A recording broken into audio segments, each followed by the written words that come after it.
qoraagii Ruushka ahaa Antonio Chekhov waxa la weydiiyay dabeecadaha bulshooyinka fashilmay waxa uu ku jawaabay bulshooyinka guul daraystay waxa jira ku nacas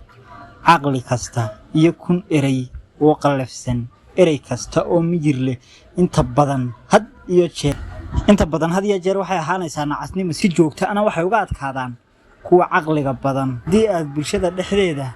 ku aragto mabduucyo aan macno lahayn oo horkow ah doodaha bulshada dad aan macno lahayn ay dhexda u galaan waxaad galaysaa shaad u fashilantay tusaale ahaan heeso iyo erayo aan macno lahayn ayaa malaayiin dad ah ay qoobka ciyaar ku celcelinayaan qof kasta qoraya qofka qoray wuxuu noqonayaa mid caan ah oo la jecel yahay xataa dadku waxay leeyihiin fikrad u gaar ah oo ku saabsan arrimaha bulshooyinka raayaasha xagga aqoon-yahanada iyo qoraayaasha cidina ma garanayso qiime iyo miisaan ma siinay intooda badan waxay jecel yihiin kabuubyo yar iyo kuubabo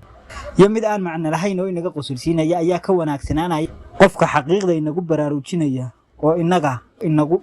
dhibaya ama inagu xanuujinaya runta sidaa darteed dimuqraadiyaddu kuma habboonshooyinka jaahilka ah sababtoo ah inta badan ee jaahiliinta ayaa go'aan ka gaari doona aayahaaga la guuriyay ama masiirkaaga